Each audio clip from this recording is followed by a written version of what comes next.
another project, and that is a corner unit where that TV sits and the DVDs are. Got some ideas, but we need to get in the barn to see what kind of material we have.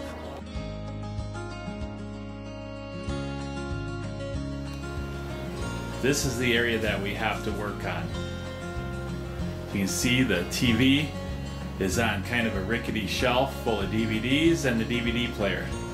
Our goal is to get the TV on a mount on the wall and build a custom corner unit. You will notice on the different videos that I do, I don't look online for dimensions, only ideas. My wife will send me these different ideas. It's kind of the idea that we're looking at. You can see is at the top most likely will be stained. Everything else is going to be painted the same color as our trim inside. We like the X's on the doors. Whoever did these projects or whoever posted them, great job. We're going to do our version of it. Should be kind of neat. I think right now you'd be looking at it this one and see that you have to have a set of shelves in the middle so the doors can slide over and you can get to either side. That's what I'm leaning towards. Since last time we cleaned it up a little bit, now we have some areas to work. See? Table saw. All kinds of stuff to choose from. Let's see if we can find something for that corner unit. I know for a fact that a couple of boards that I need that would be really great because it's going to be painted is some MDF. There's a piece of it right there. Okay, all those windows. Can you imagine what we're going to do with those? You have to stay tuned. So we're going to grab that piece of MDF. There's another piece of MDF over on that side. Alright, check out the barn. I want you to look way over there. There's some old beams and stuff back there. Certainly not against using those. This is our barn up in the loft. Alright, let's check back here. Wow, what is this? Shutters from the old house. We gotta check those out. Check these old shutters out. We had to take them off the farmhouse. There's plenty more up there. We kept these to hang them back up, and we never did. I'm not against using those as doors. Might not be the perfect fit for this job, but we're gonna keep them front and center for when the next project pops up. This thing is how we get up into that loft. Let's pull it down and see if we can get up there.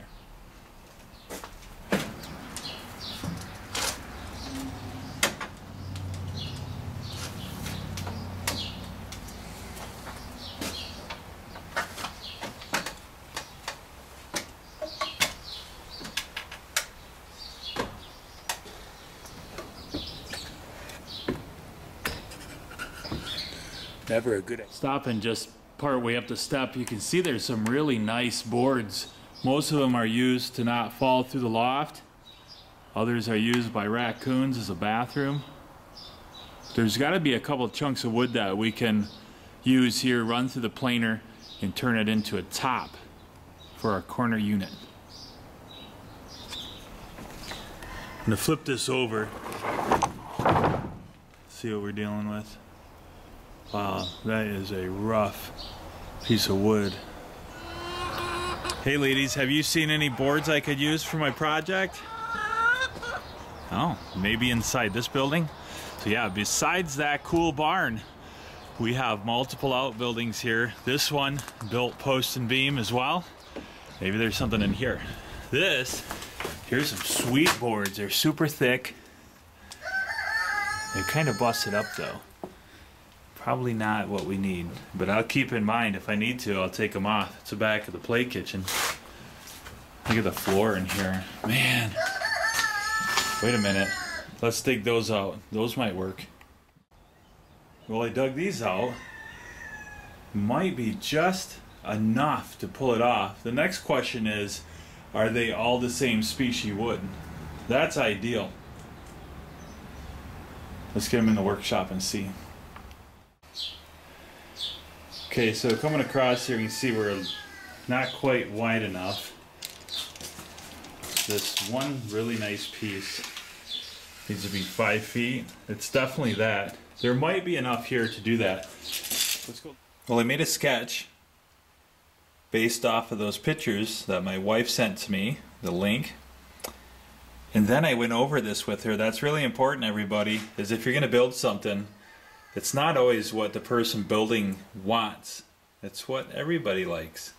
And so, in order to save any future questions, I had my wife sign off on it. And that means we can get started.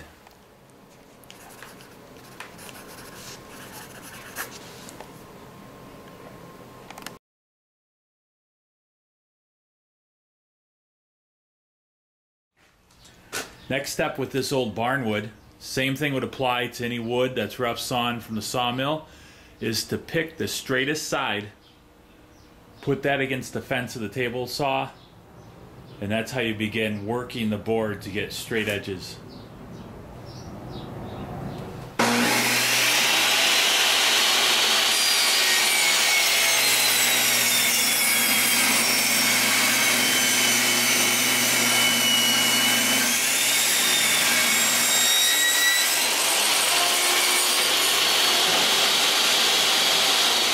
Now we have a nice usable board.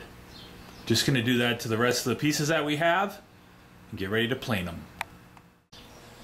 I'm trying to get a grasp of what kind of wood this is just by looking at the grain and the smell of it. It's a little bit purple, and the only wood that's really purple is walnut. Wouldn't that be cool? A walnut top? Well, we won't know until we send it to the planer. Okay, looking at the sketch again, our most important measurements are the front width and the depth. I want to shoot for 60 inches by 30 inches deep. It doesn't mean though that I need 30 inches as a rectangle. I can put these pieces with the longest piece and then shorter, shorter, shorter, just to make sure that I can get all those angles. Alright, we're going to focus on that top triangle piece. In order to make that, made straight edges on all of this old wood I found in the barn. And I assembled it, drew some guidelines just to make sure that we're going to be big enough to pull that off. And we are. So the next step is to get to the planer. Yep.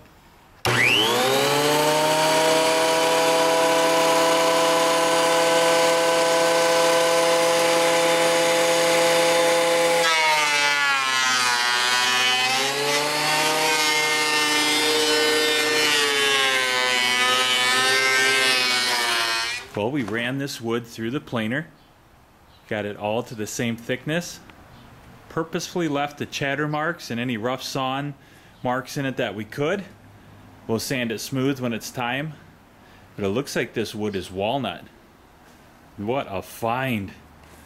So now we'll glue, clamp it together and let it set up for a few days, and then cut it out and make the top.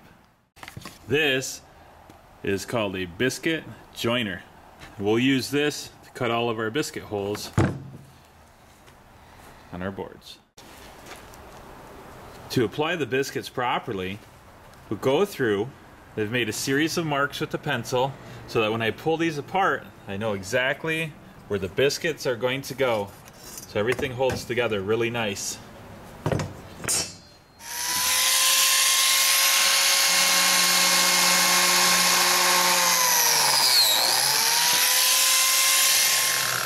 You can see what it did. Made notches in here. You put the wood biscuits in the slots. We glue both sides. And then we line up the pencil marks.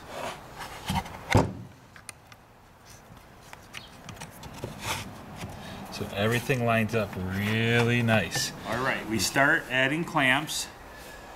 We don't get too serious about any of these clamps yet until we do them all.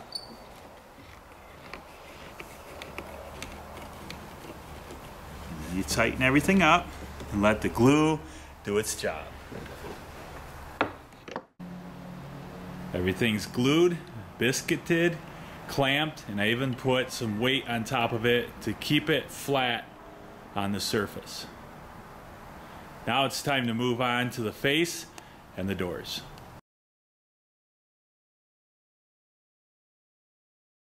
The next thing that we have to do is to make a face for this entire unit. We're going to do this out of this repurposed piece of MDF, basically a big rectangle with 3 equal size holes in it. I will cut these little nubs off first to get a more workable piece, and then I'll dial in the actual measurements.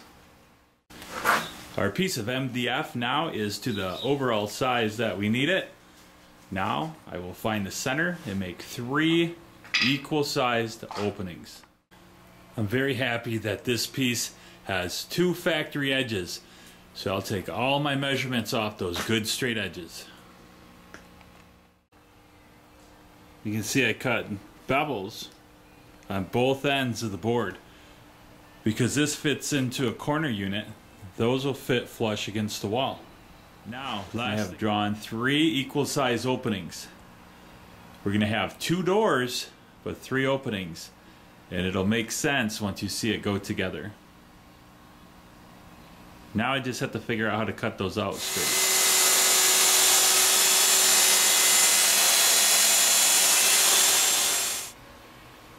There we go. 3 equal size openings. Now we can get measurements to build the doors. Next up, I'm going to try to make the door panels that we need out of this MDF. I have the lines drawn on our doors, and now I need to cut those out. I have a few options, but I'm going to stick with the circular saw. Very important to wear some sort of breathing protection when you're cutting MDF. The MDF is very dangerous for your lungs, so be healthy, cover up.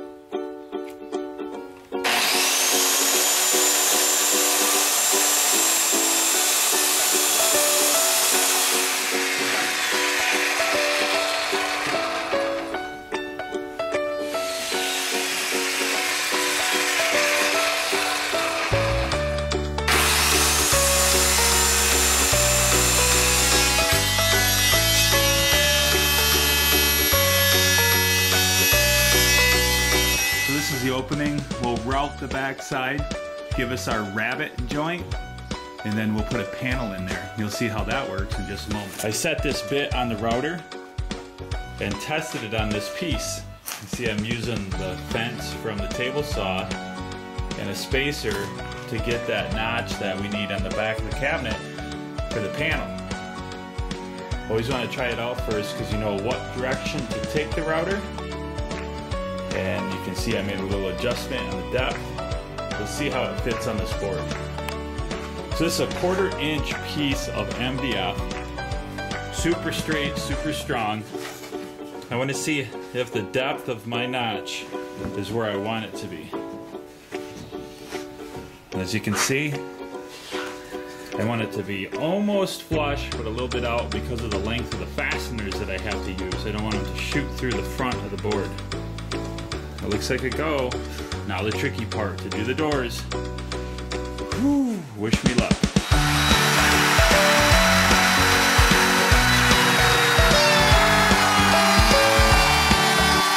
The router did the trick, look at it. Very neat. Okay, so these rounded spots, I'm gonna just make them square with that orange saw we got over there.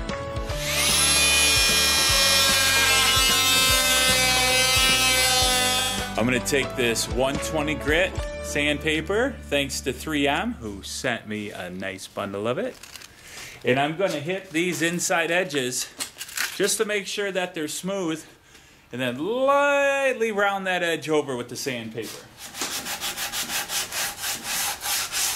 With everything sanded now, I'm going to measure and cut the center panel out for this door.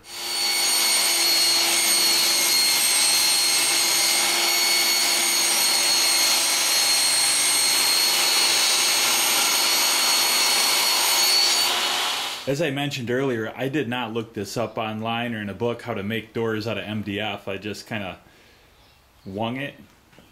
So let's see how it works out. This is the panel that fits in here. Let's see what it looks like. That's a cool looking door. All right, now I'll glue it and nail it, set it aside. All right, exciting moment. We're going to build our door now. We have our main door, we have the panel, we have some glue, and then we have some nails, and we always check to make sure we have short ones in because we don't want to ruin this door and have to do it all over. So first things first, we glue the edges. All right, I have a helper to do the second door. Say hello to everybody. Hello. This is Elise, my daughter. She's gonna pick a good side of that board. Which side do you think's the best side? Something's telling me we should do this side. Okay, so put that side down into the hole like a glove. Okay, we'll nail that on. How exciting, huh? Yay.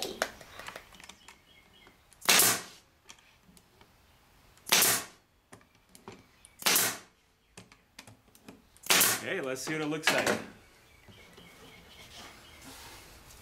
That is all right. One perfectly nice looking door.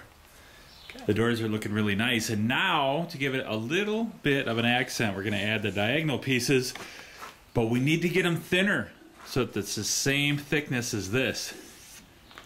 Now we're going to see if we can run MDF through a planer. See how it goes. If you ever wondered if it's possible to plane MDF to get it to a better thickness, now's our chance. I'm saying our chance because I don't know either. This is the first time. Since this show is called The Learning Curve, we might as well try to learn something, but try to do it safely. Let's see what happens.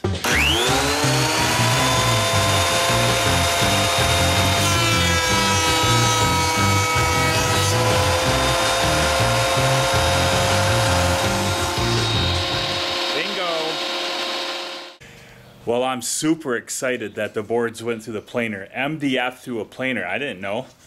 What I do know though is that you want to run the back side of your board, not both sides. The front side will stay smooth, and the side, which would be the back side, see I mark every pass with a B, is quite rough. So only run one side. Nice. Let's put these on and let the glue set up. All right. Now that they're the proper thickness, we will put these where they go, like a glove. Check it out. Haha, we're getting there. This is gonna be cool. Now we'll glue everything and let it set up, and then sand it and paint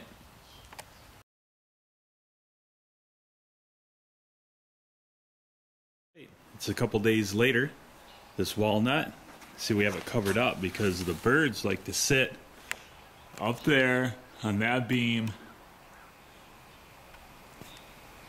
and drop bombs on it, but not this time. So we're going to remove this thing, the heavy weighted door which kept it down and straight, and then the clamps. See what we got.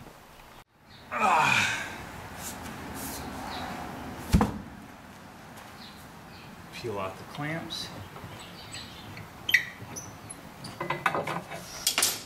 Well, it looks like everything held together quite nicely. After all, it's supposed to be rustic farmhouse charm. Now we're going to sand this rough set of boards and see how it looks.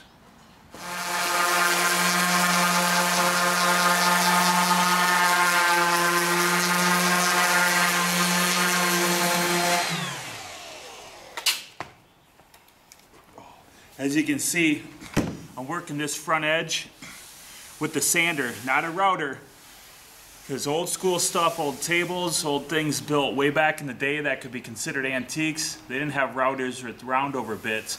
They just relieved the edge, and that's what I'm doing. And look at that, look. It gives it a really nice look, and the edge is not sharp. Okay, this is good for now, but before we can cut this top, we have to go inside and assemble the inside unit. Then we can get exact measurements and cut that triangle. So let's get back inside.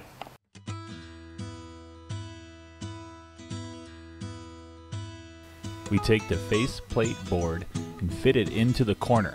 Set it on top of the base trim. Once the faceplate is in the proper position, we mark and cut the base trim.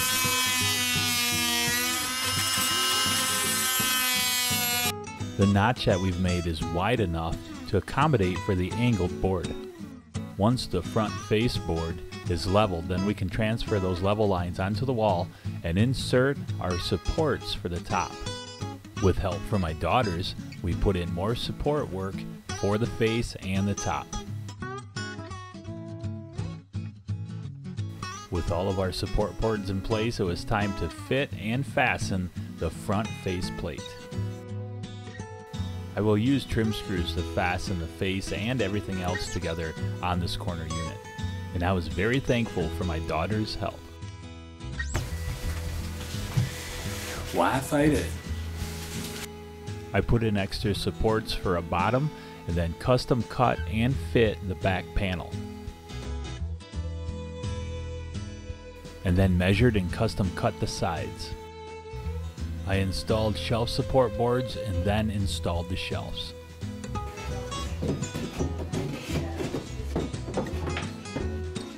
I put a primer coat and then 2 coats of finish paint to match the trim.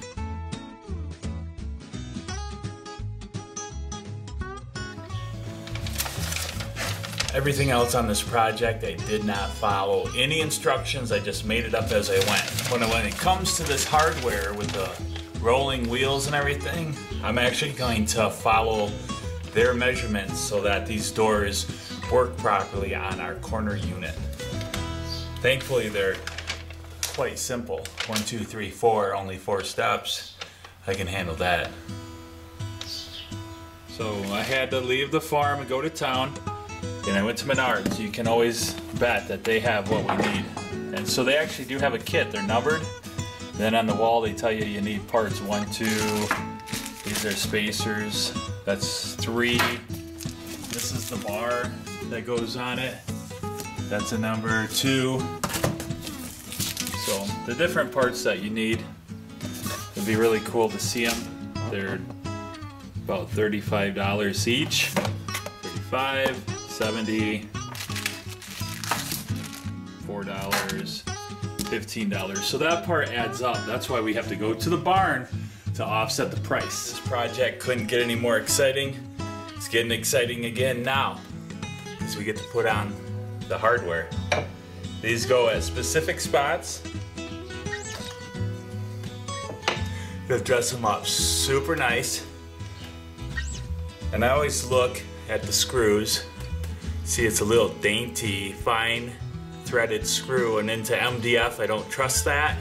So I'm gonna switch it over to a coarse thread drywall screw.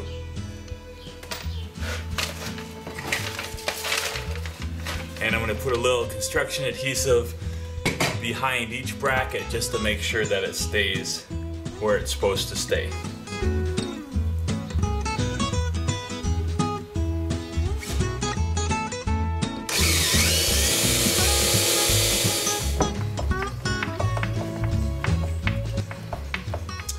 The drywall screws are longer than the thickness of the board, so they stuck out the back. I just took a grinder and cut those off so it's nice and flush back there. We don't want to leave scrape marks on our corner unit.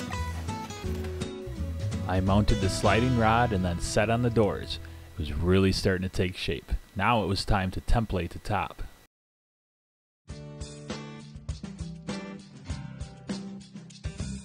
Again, our goal is to end up with a rustic looking top. So we're not going to sand those chatter marks out. We want those.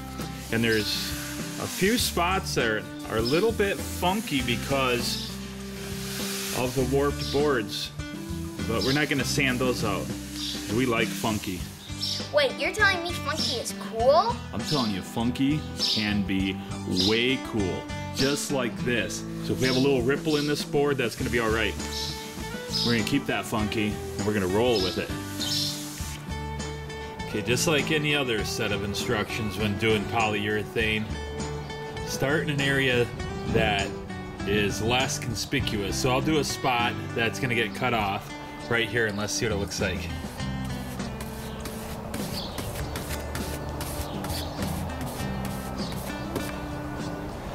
Oh geez, that's nice. All right, let's do the whole thing.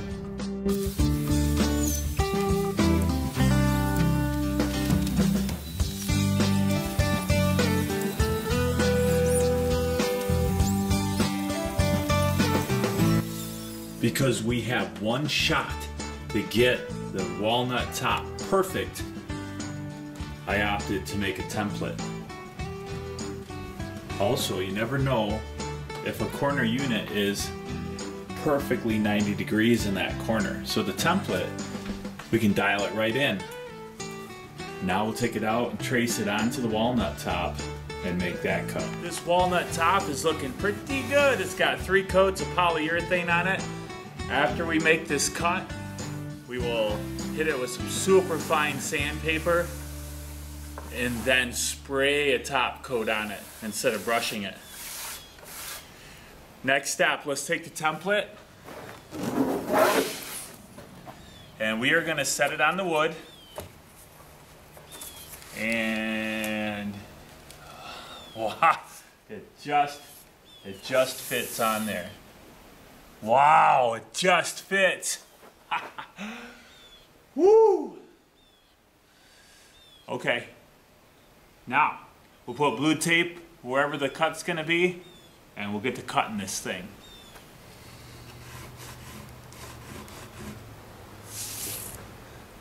As you can see, the blue tape that I put on here is wide enough to put our straight edge onto so it doesn't dent the walnut top. Now, the moment of truth comes. I want every advantage because there are no other walnut tops like this in the world. Wow. Talk about getting nervous. So I put a brand new blade on the circular saw. I'm gonna trust this. Take a deep breath. Wait a minute. We need some inspirational music. Maestro. Okay, deep breath. Let's make this cut.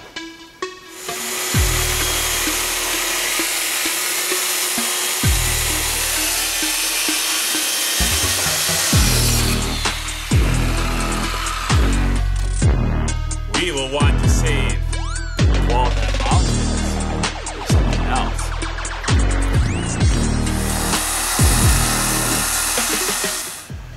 That was scary. But as they say, no guts, no glory. You can do it. I know you can. And if you screw it up, it makes it more valuable. That's right. Your family will love you no matter what you do. But for here, now we're gonna take the straight edge off, pull the tape out, and dry fit it inside the house and see how we did. Important tip to know about the blue tape and polyurethane. This coat has been on here for over 24 hours, so I know that it's not gonna peel off when I peel the tape off. So remember that, give it some time before you tape it.